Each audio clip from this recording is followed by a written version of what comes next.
அருள் நிறைந்த மரியே வாழ்க, ஆண்டவர் உம்முடனே, பெண்களுக்குள் ஆசீர்வதிக்கப்பட்டவர் நீரே. உம்முடைய திருவயிற்றின் கனியாகிய இயேசுவும் ஆசீர்வதிக்கப்பட்டவரே. புனித மரியே, இறைவனின் தாயே, பாவிகளாய் இருக்கிற எங்களுக்காக இப்பொழுதும் எங்கள் மரண நேரத்திலும் வேண்டிக் கொள்ளும். ஆமென். தந்தைக்கும் மகனுக்கும் தூய ஆவியாருக்கும் மகிமை உண்டாவதாக. தொடக்கத்தில் இருந்தது போல் இப்பொழுதும் எப்பொழுதும் என்றென்றும் இருப்பதாக. ஆமேன். அல்லேலூயா. ஆண்டவரின் மகத்தான இரக்கத்தினால் பெந்தெக்கோஸ்தே ஆயத்த சேவையின் காத்திருப்பு நாட்களின் 2ஆம் நாளுக்குள் நாம் பிரவேசித்திருக்கிறோம். இந்த 2ஆம் மாலையில் தேவனுடைய ஆவி நம்மோடு பேச விரும்புகிறார். ஆகையால் நாம் நம்முடைய இருதயங்களை திறந்து நம்மை முழுமையாக ஆண்டவருக்கே ஒப்பு கொடுத்து அவர் பேசுகிறதை கேட்போமாக. நேற்று நாம் இதை பற்றி தியானித்தோம். எருசலேமை விட்டு போகாதிருங்கள். நாம் எருசலேமை விட்டு நீங்கக்கூடாது. அவரிடமிருந்து நாம் கேட்ட பிதாவின் வாக்குத்தத்தத்திற்காக காத்திருக்க வேண்டும். மேலும் இயேசு நமக்கு சொன்னார், அவருடைய பாடுகள் நிகழ்ந்தது எருசலேமில்தான். பரிசுத்த ஆவியை ஊற்றுவதற்கான அவருடைய தகுதி, அவருடைய அளவற்ற மேன்மை, இரட்சிப்பின் எல்லா நிகழ்வுகளும் எருசலேமிலேயே நடைபெற்றன. நாம் பரிசுத்த ஆவியை பற்றியும் தியானித்தோம். ஆவி ரூவாக், அதாவது காற்று, மூச்சு, ஒரு இடத்திலிருந்து மற்றொரு இடத்திற்கு செல்லும் வல்லமை. நம்முடைய ஆவிக்குரிய நிலையை மாற்றி நம்முடைய வாழ்க்கையை மறுசீரமைக்கும் காற்று. ஆவி நம்முடைய வாழ்க்கைக்குள் வரும்போது அது மாற்றத்தை கொண்டு வருகிறது. இன்று நாம் நம்முடைய தியானத்தை தொடர்கிறோம். பழைய ஏற்பாட்டில் உள்ள சில நிகழ்வுகளின் மூலம் தேவனுடைய ஆவி பழைய ஏற்பாட்டில் கிடைத்த பரிசுத்த ஆவியின் அபிஷேகத்திற்கும் புதிய ஏற்பாட்டில் கிடைக்கும் அபிஷேகத்திற்கும் இடையிலான வல்லமையான வேறுபாட்டை நமக்கு புரிய வைக்கிறார். ஆகையால் நாம் ஜெபத்தில் நிலைத்திருந்து இதை புரிந்து கொள்ள விரும்புவோமாக. இன்று நாம் யாத்ராகமம் 31ஆம் அதிகாரத்திலிருந்து வாசித்தோம். இங்கு ஆவி சில குறிப்பிட்ட மனிதர்களின் மேல் இறங்குகிறார். ஆண்டவர் மோசேயிடம் கூறினார், இதோ யூதா கோத்திரத்தில் உள்ள ஹூரின் மகனாகிய ஊரியின் மகன் பெசலேலை நான் தேர்ந்தெடுத்திருக்கிறேன். பொன், வெள்ளி, வெண்கல வேலைகளை செய்யவும், கற்களை வெட்டி பதிக்கவும், மரத்தை செதுக்கவும், எல்லாவிதமான கலைத்திறமைகளிலும் அவனை திறமையுள்ளவனாக்கவும் தேவனுடைய ஆவியால் ஞானம், புத்தி, அறிவு மற்றும் கைவினைத்திறன் ஆகியவற்றால் அவனை நிரப்பியிருக்கிறேன். மேலும் அவனுக்கு உதவியாக ஓகோலியாபையும் தேவன் நியமித்தார். இங்கு 2 மனிதர்கள் அறிமுகப்படுத்தப்படுகிறார்கள், பெசலேல் மற்றும் ஓகோலியாப். இதற்கான பின்னணி என்ன? மோசே 40 நாட்களும் 40 இரவுகளும் சினாய் மலையில் தேவனுடைய சந்நிதியில் இருந்தார். அங்கே தேவன் அவருக்கு கூடாரத்தின் மாதிரியை, சந்திப்பு கூடாரத்தை காண்பித்தார். பின்னர் அந்த கூடாரம் திருச்சபையின் அடையாளமாகவும் கிறிஸ்துவின் அடையாளமாகவும் நம்முடைய ஆவிக்குரிய வாழ்க்கையின் அடையாளமாகவும் ஆனது. தேவன் மோசேக்கு ஒரு தெய்வீக வடிவமைப்பை கொடுத்தார். அதை மோசே மட்டுமே கண்டார். இப்போது அது கட்டப்பட வேண்டியிருந்தது. ஆனால் அது நிகழ வேண்டுமென்றால் மோசே கண்டதை அப்படியே மற்றவர்களின் இருதயங்களில் பதிய வேண்டியிருந்தது. அதற்காக மோசேக்கு அதை வெளிப்படுத்திய அதே பரிசுத்த ஆவி அவர்களிலும் கிரியையாற்ற வேண்டியிருந்தது. அப்பொழுது தேவன் சொல்கிறார், இதோ பெசலேலும் ஓகோலியாபும் கலைப்பணிகளை செய்ய திறமையையும் கைவினை திறனையும் நான் கொடுத்த மனிதர்கள். அவர்களை பற்றி அவர் கூறுகிறார், நான் அவர்களை தேவனுடைய ஆவியால் நிரப்பியிருக்கிறேன்.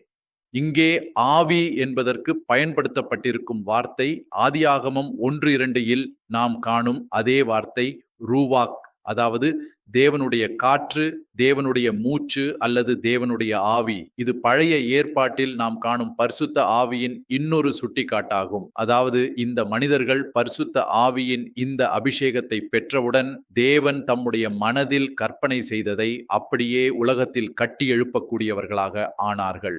மோசே தன் தரிசனத்தில் கண்ட வடிவமைப்பை அவர்கள் முழுமையாக வெளிப்படுத்த முடிந்தது. ஆவியின் மூலம் தேவன் தம்முடைய இருதயத்தில் கற்பனை செய்ததை அவர்கள் பூமியில் வெளிப்படுத்தினார்கள். இதுவே பரிசுத்த ஆவியின் அபிஷேகத்தில் நிகழ்வதாகும். ஒருவர் ஆவியின் அபிஷேகத்தால் நிரப்பப்படும் போது அவர் தேவனுடைய இருதயத்தின் கனவுகளை இந்த உலகத்தில் வரைந்து காட்டுகிறார், அவற்றை நிஜமாக்குகிறார். ஆகையால் ஆவியால் நிரம்பியவர்கள் தேவன் தம்முடைய இருதயத்தில் கற்பனை செய்ததை இந்த உலகத்தில் வெளிப்படுத்துகிறார்கள். எனவே தேவனுடைய கனவுகள் இந்த உலகத்தில் நிறைவேற வேண்டுமென்றால் ஆவியின் வல்லமையால் நிரம்பிய மனிதர்கள் எழும்ப வேண்டும். தேவனுடைய தரிசனம் பூமியில் நிஜமாக மாற வேண்டுமென்றால் தேவனுடைய ஆவியை தங்களுடைய இருதயங்களில் ஏற்றுக்கொள்ளும் மனிதர்கள் இருக்க வேண்டும். இதுவே இங்கே தேவன் நமக்கு கற்பிக்கும் மையச் செய்தியாகும். பெசலேலும் ஓகோலியாவும் மோசேயின் வார்த்தைகளை கேட்டபோது மலையில் காண்பிக்கப்பட்ட தரிசனம் மெதுவாக அவர்களுடைய மனங்களில் வெளிப்படத் தொடங்கியது. அந்த படத்தை அவர்களுக்கு தெளிவாக்கியது யார்? அது பரிசுத்த ஆவியே. தேவனுடைய ராஜ்யத்தின் கனவுகளை ஒருவரின் ஆத்துமாவின் ஆழத்தில் பதிப்பது பரிசுத்த ஆவியே. அதை நிறைவேற்றுவதற்கான வல்லமையையும் அளிப்பது பரிசுத்த ஆவியே. அதுபோல உங்கள் குடும்பத்திற்கான தேவனுடைய திட்டம் நிறைவேற வேண்டும் என்றால் பரிசுத்த ஆவி உங்கள் இருதயத்தில் வாசம் செய்ய வேண்டும். உங்களுடைய உள்ளார்ந்த அழைப்பையும் உங்களுடைய ஊழியத்திற்கான திட்டங்களையும் நிறைவேற்ற வேண்டும் என்றால் பரிசுத்த ஆவி உங்களுக்குள் வர வேண்டும். ஆகையால் ஓகோலியாவையும் பெசலேலையும் தேர்ந்தெடுத்த தேவனுடைய ஆவி சொல்லுகிறார், நான் அவர்களை என் ஆவியால் நிரப்பியிருக்கிறேன். பின்னர் இந்த மனிதர்கள் தேவன் விரும்பியபடியே அந்த கூடாரத்தை கட்டியதை நாம் காண்கிறோம். யாத்ராகமத்தின் இறுதி அதிகாரத்திற்கு செல்லும்போது கூடாரத்தின் பிரதிஷ்டை நேரத்தில் மோசே சுற்றி நடந்து கொண்டு அனைத்தையும் பரிசோதிக்கிறார். தேவன் 6 நாட்களில் பூமியை எல்லாம் படைத்து தமது கிரியைகளை பார்த்த பின் அது நன்று என்று கூறினது போல மோசே சுற்றி நடந்து கொண்டு அனைத்தையும் பார்த்தார். அது பூரணமாய் இருந்ததை கண்டார். ஆண்டவர் தமக்கு காட்டியபடியே அனைத்தும் இருந்தது என்பதை அவர் கண்டார். இந்த இளைஞர்கள் மோசே கற்பனை செய்ததை துல்லியமாக கட்டியிருந்தார்கள். பரிசுத்த ஆவி மனிதர்களின் மேல் இறங்கும் போது தேவனுடைய ராஜ்யம் இப்படித்தான் கட்டப்படுகிறது. இப்போது இன்னொரு உதாரணத்தை பார்ப்போம். சவுல் மோசேயின் மரணத்திற்கு பிறகு யோசுவா மக்களை வழிநடத்தினார். யோசுவாவிற்கு பிறகு நீதிபதிகளின் காலம் வந்தது. அந்த நீண்ட நீதிபதிகளின் வரிசையின் இறுதி இணைப்பு சாமுவேல். ஆனால் சாமுவேல் முதிர்ந்து விட்டார். அவருடைய கண்கள் மங்கின. அவரால் இனி தமது ஊழியத்தை நிறைவேற்ற முடியவில்லை. அவர் நியாயப்பிரமாணத்தை தமது மகன்களிடம் ஒப்படைத்தார். ஆனால் அவர்கள் தோல்வியடைந்தார்கள். அவர்கள் தங்களுக்கு ஒப்படைக்கப்பட்ட பணியை நிறைவேற்றவில்லை. அதனால் மக்கள் கூக்குரலிட்டார்கள், மற்ற ஜாதிகளுக்குள்ளது போல் எங்களுக்கும் ஒரு ராஜாவை தாருங்கள். சாமுவேல் அவர்களுக்கு அபாயங்களை எச்சரித்தார். ஆனாலும் மக்கள் வற்புறுத்தினார்கள். இறுதியில் தேவனுடைய கட்டளைக்கிணங்க சாமுவேல் இஸ்ரவேலின் முதல் ராஜாவை அபிஷேகம் செய்ய தயாரானார். அவர் சவுல் என்ற இளைஞனை தேர்ந்தெடுத்தார். சவுல் உயரமானவனும் பலமுள்ளவனும் அழகானவனும் நீண்ட தலைமுடியுடையவனுமாக இருந்தான். ஆனால் அவனுடைய தலையில் கிரீடம் வைக்கப்படுவதற்கு முன்பு ஒரு சாதாரண நிகழ்வு நடந்தது. சவுலின் தந்தையான கீஷின் கழுதைகள் காணாமல் போயிருந்தன. சவுல் பல நாட்கள் அவற்றை தேடினான். ஆனால் அவை எங்கும் கிடைக்கவில்லை. அவன் நம்பிக்கை இழக்கப் போகும் நேரத்தில் ஒரு தீர்க்கதரிசி சாமுவேல் பற்றி கேட்டு அவரை தேடி சென்றான். சவுல் வருவதற்கு முன்பே தேவனுடைய ஆவி சாமுவேலிடம் பேசினார். என் ஜனங்களை வழிநடத்த நான் தேர்ந்தெடுத்தவன் உன்னை தேடி வருகிறான். அவனுக்கு கழுதைகள் எங்கே இருக்கின்றன என்று சொல்லு. ஆனால் அதன் பிறகு அவனை உன் வீட்டின் மேல் மாடி அறைக்கு கொண்டு போ. அங்கே அவனை அபிஷேகம் செய்.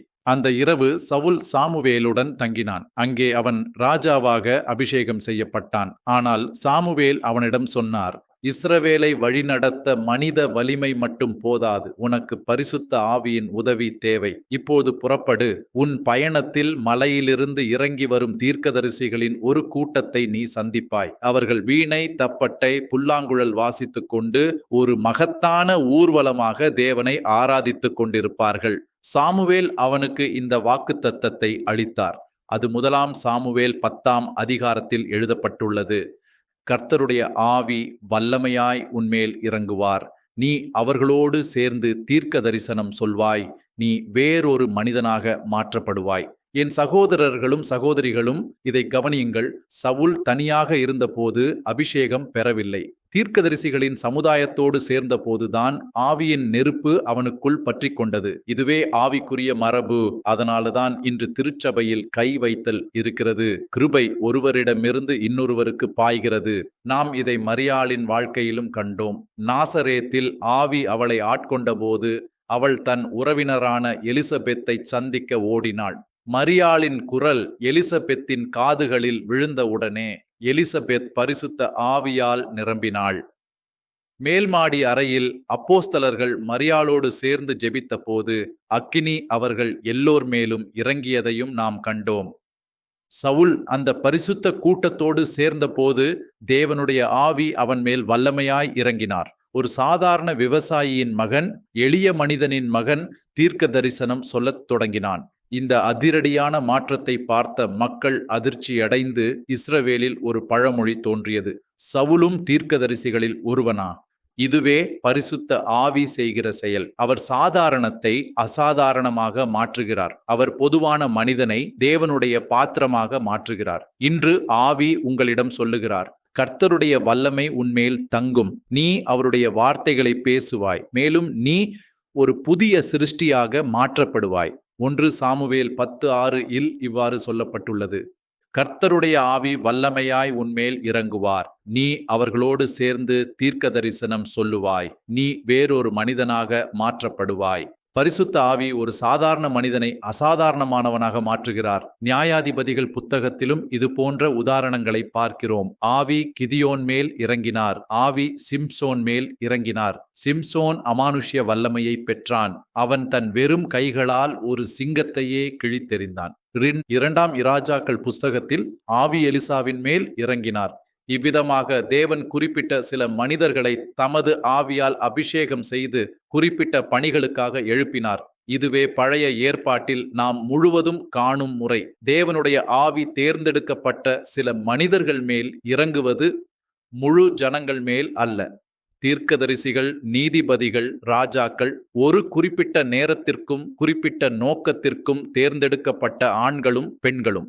ஆபிரகாமிலிருந்து இயேசு வரை இஸ்ரவேலின் நீண்ட வரலாற்றை பார்ப்போம் என்றால் ஒரு அதிசயமான உண்மையை நாம் கவனிக்கிறோம். ஆவி எல்லோர் மேலும் தங்கவில்லை. அவர் சிலருக்கே கொடுக்கப்பட்டார். பல தலைமுறைகளாக எண்ணற்ற மனிதர்கள் வாழ்ந்து இறந்தார்கள். ஆனால் அவர்கள் பரிசுத்த ஆவியின் நேரடியான இயக்கத்தை தனிப்பட்ட முறையில் அனுபவிக்கவில்லை. ஆம், ஆவி கிரியையாற்றினார். அவர் தேர்ந்தெடுத்தவர்களின் மூலம் ஜனங்களை வழிநடத்தினார். ஆனால் ஆவியின் உள்ளார்ந்த வாசம் அது இன்னும் எல்லோருக்கும் பொதுவான அனுபவமாக இல்லை. அது சிலருக்கே ஒதுக்கப்பட்டிருந்தது. தேவனுடைய நோக்கத்திற்காக பிரித்து வைக்கப்பட்ட ஒரு மீதமுள்ள கூட்டத்திற்கே. ஆவி சிலர் மேல் மட்டுமே வந்தார். மேலும் அவர் நிரந்தரமாக தங்கவில்லை. ஆவி வந்து ஒரு பணியை நிறைவேற்றி பின்னர் விலகிச் சென்றார். இதுவே பழைய ஏற்பாட்டின் முறை. ஆகையால் இதை நாம் புரிந்து கொள்ளாமல் பெந்தெகோஸ்தே அபிஷேகத்தின் வித்தியாசத்தை உண்மையில் புரிந்து கொள்ள முடியாது. இதை தெளிவாக புரிய வைக்கும் ஒரு வேத பகுதி இருக்கிறது. ஆதியாகமம் 6ஆம் அதிகாரத்தில் இவ்வாறு சொல்லப்பட்டுள்ளது. மனுஷர் பூமியின் மேல் பெருகத் தொடங்கிய போது அவர்களுக்கு மகள்கள் பிறந்தார்கள். தேவகுமாரர் மனுஷகுமாரத்திகள் அழகுள்ளவர்கள் என்று கண்டு தாங்கள் விரும்பியவர்களை மனைவிகளாக எடுத்துக்கொண்டார்கள். அப்பொழுது ஆண்டவர் சொன்னார், என் ஆவி மனுஷனுக்குள் என்றென்றைக்கும் தங்க மாட்டார். இப்போது இந்த வசனத்தை 2 விதமாக புரிந்து கொள்ளலாம். முதலாவது, மனித வாழ்க்கை முடிவில்லாமல் தொடராது. மனிதனுடைய நாட்கள் வரையறுக்கப்பட்டவை என்று அது அர்த்தப்படுத்தலாம். இரண்டாவது, மேலும் முக்கியமாக இது தேவனுடைய ஆவியை பற்றிய ஒரு உண்மையை வெளிப்படுத்துகிறது. என் ஆவி மனுஷனுக்குள் என்றென்றைக்கும் தங்க மாட்டார். இங்கே 2 முக்கியமான உண்மைகள் உள்ளன. முதல், ஆவி ஒரு நோக்கத்திற்காக வருகிறார், ஒரு குறிப்பிட்ட பணிக்காக.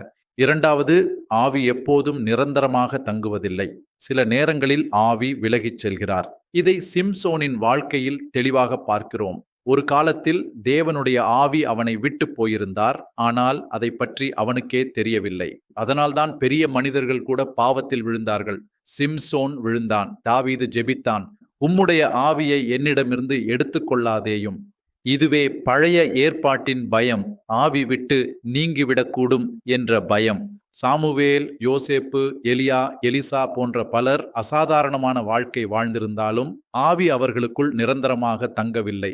இதனால் ஒரு பெரிய பிரச்சனை ஏற்பட்டது. மகத்தான ஊழியங்களை செய்தவர்கள் கூட சில நேரங்களில் பாவத்தில் விழுந்து கிருபையில்லாமல் அழிந்து போனார்கள். இப்போது நாம் அந்த மகத்தான வித்தியாசங்களுக்குள் வருகிறோம். இதுவே முதல் வித்தியாசம். பழைய ஏற்பாட்டில் பயன்படுத்தப்படும் வார்த்தைகள் தேவனுடைய ஆவி, மூச்சு, காற்று. ஆனால் புதிய ஏற்பாட்டில் பயன்படுத்தப்படும் வார்த்தை பரிசுத்த ஆவி. அந்த ஒரே வார்த்தை அனைத்தையும் வெளிப்படுத்துகிறது, பரிசுத்த ஆவி. ஆவிக்குரிய உலகத்தில் பரிசுத்த ஆவியின் நேரடி எதிர்மறை அசுத்த ஆவி, பரிசுத்தமற்ற ஆவி. ஆனால் நாம் காத்திருக்கிற இந்த ஆவி பரிசுத்த ஆவியே. அவர் வெறும் வல்லமையின் ஆவி மட்டுமல்ல, உங்களை பரிசுத்தமாக்குகிற ஆவியாவார். உங்களை சுத்திகரித்து உங்களை புனிதமாக்குகிறவர் அவரே. இதுவே முதல் வித்தியாசம். இரண்டாவது வித்தியாசம் இதுதான். புதிய ஏற்பாட்டில் பரிசுத்த ஆவி இந்த மனிதர்களின் மேல் மட்டும் தங்குவதில்லை என்பதை நாம் காண்கிறோம். பழைய ஏற்பாட்டில் ஆவி மனிதர்கள் மேல் வந்தார், உன்மேல். இது பழைய ஏற்பாட்டின் மொழி. பரிசுத்த ஆவி உன்மேல் இறங்குகிறார். அவர் உன்மேல் இறங்கும்போது குறிப்பிட்ட பணிகளை நிறைவேற்றுவதற்காக வருகிறார். ஆனால் புதிய ஏற்பாட்டில் ஆவி உங்களுக்குள் வருகிறார், உங்கள் இருதயத்திற்குள். பழைய ஏற்பாட்டில் ஆவி மனிதர்கள் மேல் வந்தார். புதிய ஏற்பாட்டில் ஆவி உங்களுக்குள் வருகிறார், உங்கள் இருதயத்திற்குள். பழைய ஏற்பாட்டில் பரிசுத்த ஆவி குறிப்பிட்ட மனிதர்கள் மேல் குறிப்பிட்ட பணிகளை நிறைவேற்றுவதற்காக வந்தார். அவர் சவுலுக்கு வல்லமை அளித்தார். சவுல் யுத்தத்திற்கு சென்று ஜாதிகளை வென்று பெலிஸ்தியரை தோற்கடித்தான். பரிசுத்த ஆவி தாவீது ராஜாவின் மேல் வந்தார். அவனை தன் ஜனங்களை நேசித்த ராஜாவாக மாற்றினார். அவர்களுடைய நலனில் அக்கறை கொண்ட ராஜாவாகவும் சிறப்பாக ஆட்சி செய்த ராஜாவாகவும் மாற்றினார். அவனுடைய ஆட்சியில் தேசம் ஒன்றுபட்டு அதன் உச்ச செழிப்பை அடைந்தது. ஆவியின் பணிகள் எலியாவின் மேல் வந்தது, எலிசாவின் மேல் வந்தது, சாமுவேலின் மேல் வந்தது. ஒவ்வொரு சந்தர்ப்பத்திலும் அது ஒரு குறிப்பிட்ட பணிக்காக, குறிப்பிட்ட ஊழியத்திற்காக. அது சிம்சோன் மேல் வந்தது, அது கிதியோன் மேல் வந்தது. இவர்களில் சிலர் நன்றாக வாழ்ந்தார்கள், சிலர் பாவத்தில் விழுந்து இறந்தார்கள். ஆனால் நாம் புதிய ஏற்பாட்டிற்கு வரும்போது முற்றிலும் வேறுபட்ட ஒரு சுதந்திரத்தை பார்க்கிறோம். இது ஒரு பணிக்காக மட்டும் வரும் ஆவி அல்ல. இது உங்கள் இருதயத்திற்குள் நுழைந்து உங்களை தமது ஆலயமாக மாற்றும் ஆவி. அந்த இல்லத்தில் என்றென்றைக்கும் வாசம் செய்ய வருகிற ஆவி. இதுவே ஆழமான வித்தியாசம். வரும் நாட்களில் இதை இன்னும் தெளிவாக பார்க்க போகிறோம். பரிசுத்த ஆவி இப்போது நமக்குள் வாசம் செய்ய வருகிறார். அவர் உள்ளே வருகிறார். பரிசுத்த ஆவி அப்போஸ்தலர்களின் உள்ளார்ந்த இருப்பிற்குள் வந்தார். அக்கினி நாவுகளைப் போல் அவர்கள் மேல் இறங்கினார். அவர்களுடைய இருதயங்களில் ஆவி அவர்களை நிரப்பினார். இருதயத்தின் நிறைவிலிருந்து அவர்களுடைய உதடுகள் தேவனை துதிக்கத் தொடங்கின. ஆகையால் நாம் புரிந்து கொள்ள வேண்டியது இதுதான். பரிசுத்த ஆவி நம்மை சில பணிகளை செய்வதற்காக மட்டும் வருவதில்லை. அது இரண்டாம் நிலை. அடிப்படையில் புதிய ஏற்பாட்டில் பரிசுத்த ஆவி நம்மை தமது ஆலயமாக்குவதற்காக, நம்மை தமது வாசஸ்தலமாக்குவதற்காக வருகிறார். இயேசு சொன்னார், நான் பிதாவை வேண்டிக் கொள்வேன், அவர் உங்களோடு என்றென்றைக்கும் இருக்கும்படியாக வேறொரு ஆறுதல்காரரை உங்களுக்கு தருவார், என்றென்றைக்கும். ஆகையால் புதிய ஏற்பாட்டில் பரிசுத்த ஆவி உங்களை சில செயல்களை செய்வதற்காக மட்டும் வருவதில்லை. அது இரண்டாம் நிலை. முதன்மையாக அவர் உங்களை தமது வாசஸ்தலமாக்குவதற்காக, உங்களுக்குள் வாசம் செய்து உங்களை மாற்றுவதற்காக வருகிறார். நம்முடைய இருதயங்களில் வாசம் செய்ய வரும் பரிசுத்த ஆவி அடிப்படையில் பரிசுத்தத்தின் ஆவியாவார். பேதுருவின் 1 நிருபத்தில் நாம் இவ்வசனத்தை வாசிக்கிறோம். உங்களை அழைத்தவர் பரிசுத்தராயிருக்கிறபடியால் நீங்கள் உங்கள் நடத்தைகளிலெல்லாம் பரிசுத்தராயிருங்கள். எனவே பரிசுத்த ஆவிக்கான நம்முடைய வாஞ்சை நாம் அதிமனிதர்களாக மாறுவதற்காக இருக்கக்கூடாது. அசாதாரண சக்திகள் கொண்டவர்களாக மாறுவதற்காகவும், மந்திரங்களை செய்யவும், அற்புதங்களால் மனிதர்களை ஆச்சரியப்படுத்தவும் அல்லது பயமுறுத்தவும் நாம் ஆவியை நாடுவதில்லை. அடிப்படையிலே இந்த நாட்களில் ஆவிக்கான நம்முடைய தாகம் இதுவாக இருக்க வேண்டும். பரிசுத்த ஆவியே, என் வாழ்க்கையில் ஆழமான மாற்றத்தை உண்டாக்க முடிவது நீர் மட்டுமே. என்னை பரிசுத்தமாக்க முடிவது நீர் மட்டுமே. என்னை முழுமையாக சுத்திகரிக்க முடிவது நீர் மட்டுமே. இந்த உறுதியோடு நாம் ஆவிக்காக தாகமாயிருந்து ஜெபிக்க வேண்டும். ஆண்டவருடைய ஆவியை நாம் வாஞ்சிக்கும் போது நம்முடைய இலக்குகள் சரியான திசையில் இருக்க வேண்டும். நாம் அதிமனித வல்லமையுள்ள மனிதர்களாக மாற விரும்புவதில்லை. மனிதர்களை அச்சுறுத்தவோ ஆச்சரியப்படுத்தவோ பெரிய செயல்களையும் அற்புதங்களையும் செய்ய விரும்புவதில்லை. அடிப்படையில் புதிய ஏற்பாட்டில் ஒருவர் ஆவியை வாஞ்சிக்க வேண்டிய காரணம் அவருடைய சொந்த பரிசுத்தமாக்குதலுக்காகவே. இன்றைக்கு தேவனுடைய ஆவி நமக்கு கொடுத்த சிந்தனை இதுவே. ஆண்டவருடைய ஆவிக்கு நாம் நன்றி செலுத்துவோமாக.